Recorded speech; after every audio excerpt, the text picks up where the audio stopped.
Electronic India की Singh coordinating committee on disturbance free education zone demand की मैकेदी तराम नौचरी गायफुम नौचरी पावी मिफम से मियाम coordinating committee से मौचिलगा वफम थमजगदोरिबा मिंग मयंगबम समोर्जिन Meitei convenor coordinating committee on disturbance free education zone demand सांगी president होना तौजबनी coordinating committee on disturbance free education zone demand state की education sector बु मखल डिस्टर्बेंस पीदब जोन ओहनबगीदमक्ता हौकिबा चही 2008 की होनदुना लागली हारिबसिगुंबा सिगी मनुंग चना जुलाई 5 पु चही खुदिंगी एजुकेशन फ्री जोन डिमांड दे हाइदना नुमित असिदा तोंगान तोंगानबा कोइगी डिस्कोर्स अमगा लोइनना एजुकेशन सेक्टर बु डिस्टर्बेंस फ्री ओइबा जोन अमा ओइननबगी खनबा अमदी मदुदा लौरकपा वारेपसिंग अदु मदु सेक्शन खुदिंगमक्ता अखोइ अपील तौबा अमदी मसिगुंबा एजुकेशन सेक्टर असिदा डिस्टर्बेंस पीबीदनबगीदमक्ता हाइदुना लाखपगी मनुंग चन्ना हलक चही 2024 गिसु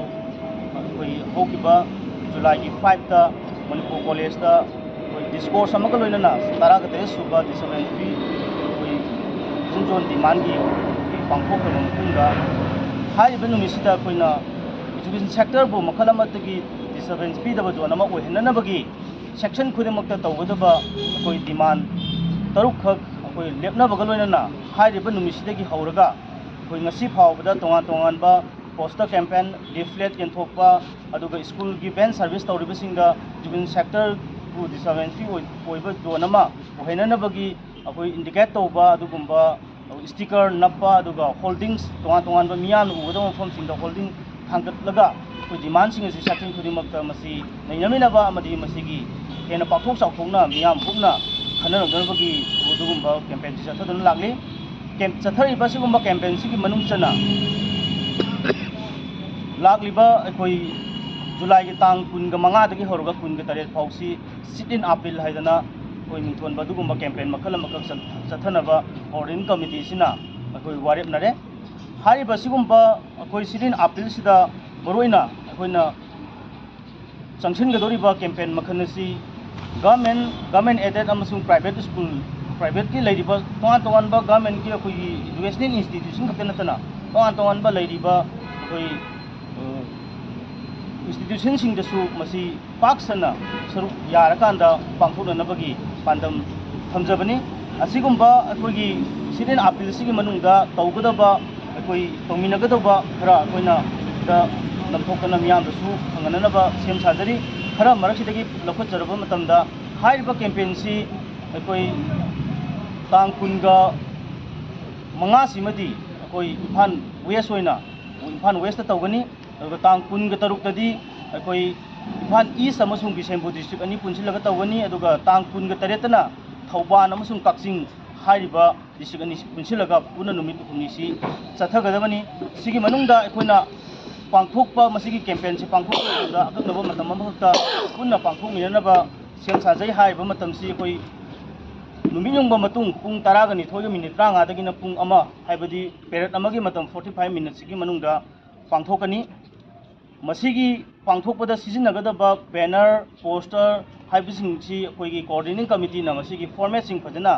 सेमतोगा पीगनी अदुबो मसी प्रिंट तौबा अमदी मसीदा चंगिबा बैनरसिंग के मैमसिदी प्रिंट तौबगी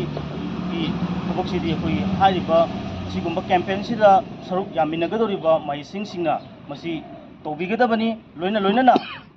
मसिगुंबा अखोइ कैंपेन सिगी मनुंगदा चथरिङै मनुंगदा माहिसंग अमदु चथरिङै मनुंगदा लौबीबा फोटोग्राफ वीडियो अदुगा यामना मरुओइबा अमना असिगुंबा कैंपेन दि चंगसनगदोरिबा असिगुंबा अखोइगी माहिसंगसिंगना चंगसलिङै मनुंगदा माहिसंग अदुगी महुत छिनबा मियोय अमना सेक्शन खुदिंगमक्ता एजुकेशन सेक्टर बु मखल अमदगी डिस्टर्बेंस पीदबा जोन अमा ओहेनमिननबगी अपील तौबा वीडियो क्लिप अमा अखोइ नंबीगदबनी हारिबा सिगुंबा फोटो वीडियो अमदी अखनबा सिगुंबा सेक्शन खुदिंगमक्ता अपील तौबा सिगी वीडियो क्लिप से कोऑर्डिनेटिंग कमिटी असिना डिस्ट्रिक्ट खुदिंगी फोन नंबर अहुम कोई पिजगनी मसी पिजरिबा फोन नंबर अहुम सिगी खुथांगदा खुथांदा अखोई WhatsApp की खुथांदा मसी थाबिरकदबनी अदुना लोइसिनजरपदा हाइनिंगबसी अफबा मतिंग लैबा लमदम अमा लेबाक अमा ओहिनबा होनबदा एजुकेशन हाइबसी थोइदो हेंदोना यामना मरु ओइबा अमनी एजुकेशन हाइबसी बो लेखा ताखरबा अदु तारगदी मागी लेबाक मागी फुरुक मागी लमदम मदु तसेंगना लेखा तारबा अमुना होगलप ngमदबा खुनाय अमा फुरुक अमा लेबा अमा ओइगनी अदुना हाइबा कोऑर्डिनेटिंग कमिटी असिना लेप्तना संसिनजरकलिबा सुगुंबा मरोइना स्टेट सिगी एजुकेशन सेक्टर बो मखल अमतगी डिस्टर्बेंस पीदबा जोन अमा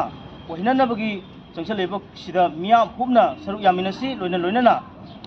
संसलेबा कैंपेन सिगी अरोइबोइना पांथोकदोरिबा हन चेगिन अरोइबोइना पांथोकदोरिबा सिगुंबा सिरिन अपील सिदा महिसंग खुदिंगमंगना अखोई सरुक याबिरगा मियाम हुबना सिगुंबा कैंपेन असि संसिनमनबगी मथौ ताबदु लेरे हाइदना coordinating committee on disturbance free education zone demand की माइकैदगी मियामदा अखोई थमजरी लोइना सोइदना पांथोकमिनसी हाइबसु मियामदा थमजरगा एजुकेशन सेक्टर सी एनी लेबाक सिगी लमदम सिगी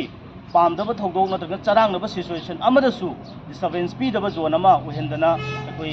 एजुकेशन सेक्टर सी याम अफबा सेक्टर कोई सेक्टर अमा ओहेननब होनसी अदुना माइकै खुदिंगमक्तगी हुजिक्सी चुमना मतेंग पांगबियु नत्रगना अखोई मतेंग पांगसी हाइबदुगी बियोंता पुबा थांबा ngमोइदबा मयाम अमा सेनगी नत्रगा पोटी डिमांड मयाम अमा तोरपगी वाफम याम लेरे मसीना मरम ओरकांदा सिगी सम्मनबा थोंग सुगुमा पुबा थांबा ngमदबगी मओंगसिदा सुम चथदागदी था खरगी मतुंगददी अखोइगी इसा इशू मयाम अमा महि तमिबा महिसंग मयाम अमा स्कूल थोंग लोलगा स्कूल तौरिबा ओजासिंग अदुगा मसीबु तौरिबा मयाम से सीएनगी फिबम लई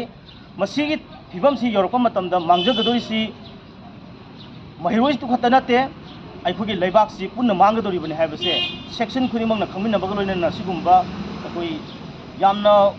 वाबा अदुगा पुबा थांबा ngमदबसिना मरम ओरकांदा एजुकेशन सेक्टर दा था खरगी मतुंगदा हुजिजिकसु अचौबा फिबम अखोइ अवाबा मायोगनरबा अदुगा था खरगी मतुंगददी हेना अचौबा फिबम मायोगनदना एजुकेशन सेक्टर सी यामना लेखा ताबा अदुगा फिबम चादबा अमा सरांगनबा फिबम ओरकदोबसिदगी अखोइ खुदिमंगना कनबा ngमननबगीदमक्ता मसी ओहेंदनबगीदमक्ता पुन्ना होनमिनिसी हाइदना coordinating committee on disturbance free education zone demand की माइकैदगी मियामदा अपील तौजै।